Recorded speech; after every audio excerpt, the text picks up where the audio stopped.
Olivier Manoni, bonjour. Bonjour. Vous êtes traducteur et vous avez traduit le texte d'Hitler pour historiciser le mal, rigoureusement encadré par des historiens et paru en 2021 chez Fayard. Donc autant dire, vous avez en fait traduit Mein Kampf. Une expérience que vous racontez dans Traduire Hitler aux éditions Héloïse d'Ormesson. Alors, traduire, c'est se mettre dans les mots de l'auteur. Qu'est-ce que ça fait de se mettre dans les mots d'Hitler ? Vous avez cohabité avec pendant 8 ans, je crois. Pendant 8 ans, et avec du mal à comprendre comment ces mots-là fonctionnaient. C'est-à-dire que c'est un langage extrêmement spécifique, très confus, très imprécis, avec des termes qui reviennent régulièrement, une très grande imprécision, en partie volontaire, du texte et des termes, parce qu'il a un langage qui est à la fois de faux raisonnement et de dissimulation des intentions, donc il y a les deux. Donc on travaille en fait avec une matière qui est piégée en permanence. Les mots d'Hitler, c'est une espèce de poison lent qu'on est obligé de manier, de comprendre et de rendre aussi précisément que possible si on veut comprendre ce qu'il y a dedans.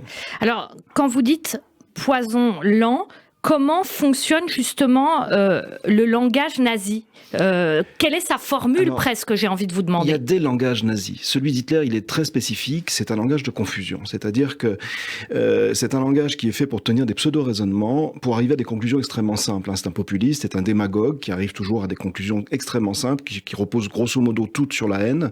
Haine évidemment du juif, mais aussi haine de tout ce qui recouvre pour lui la judaïté, c'est-à-dire de l'intellectualité, l'art, la pensée même. Donc c'est la haine de tout ce qui n'est pas justement ce slogan brutal d'une renaissance de l'Allemagne pseudo-arienne. Donc c'est un langage de haine tout simplement, mais dissimulé dans ce livre-là et ailleurs aussi, derrière des pseudo-réflexions extrêmement complexes, extrêmement fumeuses, qui tentent de convaincre d'un bien fondé logique, alors que c'est totalement illogique. Il y a eu beaucoup de traductions de Mein Kampf, puisque c'est ce texte que vous avez traduit pour historiciser le mal. Chez Fayard, je précise que historiciser le mal, il y a plus d'appareils critiques que de textes d'Hitler, mais vous, comme vous êtes traducteur allemand reconnu d'ailleurs, vous avez traduit ça. Il y a déjà 23 traductions, je crois, de Mein Kampf, grosso modo, qui ont été comptabilisées dans le monde. Oui. Vous, évidemment, je suppose que vous en connaissez quelques-unes. Qu'est-ce que vous estimez avoir apporté à ces traductions, juste en termes de langage traduit d'Hitler ?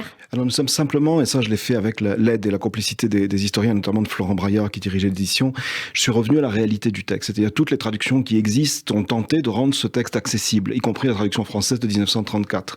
Nous avons essayé de le rendre tel qu'il est, c'est-à-dire obscur, très très mal écrit, très incohérent. Et en fait, ce travail qui a été mené à la fois par moi et par les historiens, puisque ça a été un travail d'échange permanent, a permis de restituer la réalité du texte et de comprendre comment il avait agi ou pas agi, et comment il pouvait aussi agir dans le présent, par son mode de réflexion, par son mode de travail sur le langage. Ça, c'est un retour qui s'est fait en France, mais qui s'est fait ailleurs aussi, en Allemagne, avec une analyse extrêmement précise dans une édition du même type, et puis dans d'autres pays qui sont en train de retraduire le texte selon les mêmes principes en ce moment, aux Pays-Bas par exemple, ou en Italie, je crois. Pourquoi vous avez déjà traduit, je crois, des textes sources du nazisme. Pourquoi est-ce que vous avez eu besoin d'écrire ce livre, Traduire Hitler ? Parce que je crois que j'étais arrivé à un virage dans ce travail-là. J'ai traduit énormément de textes sur le nazisme de très grands auteurs, Peter Reichel, Wolfgang Skosowski, Hans Klid, etc. Donc j'avais une vue d'ensemble. Et c'était la première fois que je plongeais en fait dans le cœur brûlant de ce système. Et j'ai cru comprendre un certain nombre de choses sur la nature de ce langage, sur ce qui le rendait extraordinairement dangereux, y compris et surtout au niveau intellectuel. Et donc j'ai simplement éprouvé le besoin de communiquer tout ça et d'expliquer non seulement ce qu'il y avait dans ce texte, mais ce qu'il y avait dans ce cœur brûlant qui continuait à être incandescent et qu'on ne voit pas et qui continue à fonctionner aujourd'hui. Traduire, c'est se mettre dans les mots de l'auteur, mais on est des années après le nazisme. Et selon vous, la rhétorique nazie n'est pas née en 1933 et elle n'est pas morte en 1944. Qu'en reste-t-il aujourd'hui ? Alors, pour ce qui concerne mon travail sur Mein Kampf, je dirais qu'il reste un mode de langage.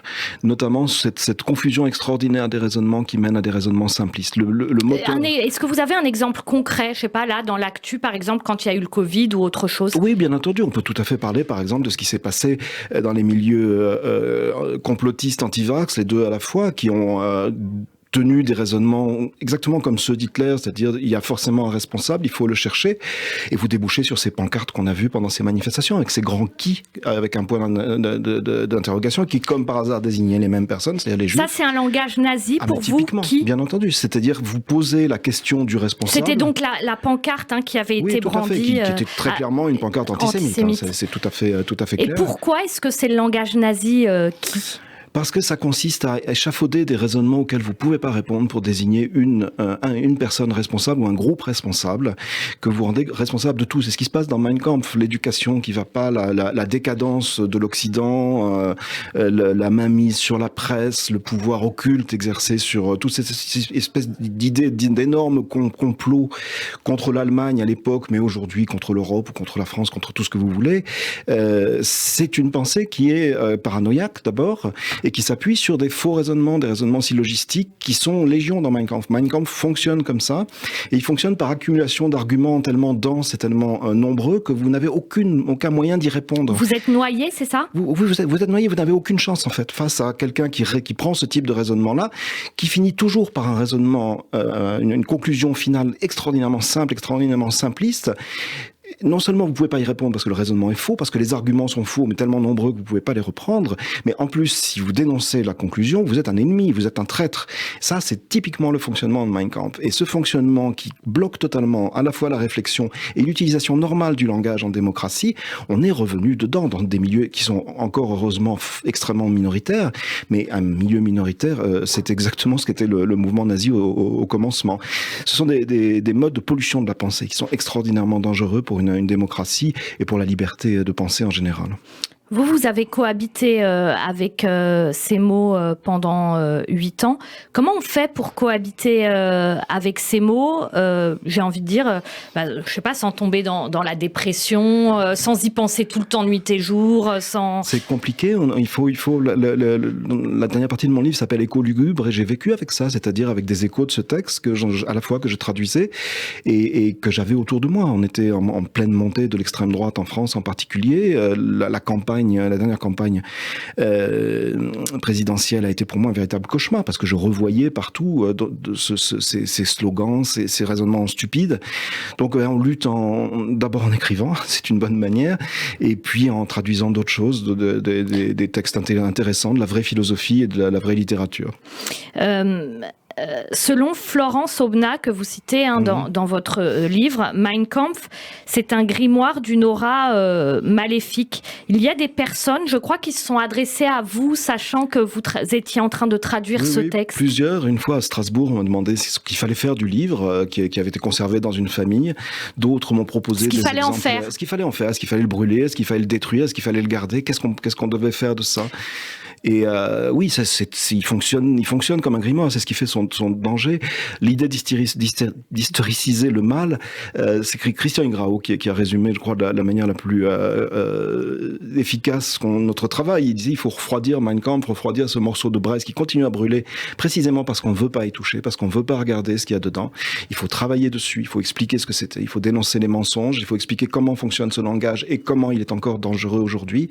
C'était mon travail de traducteur, c'était leur travail d'historien, et au bout, je crois qu'on est arrivé à quelque chose qui permet justement maintenant de savoir ce qu'on peut faire avec ce texte.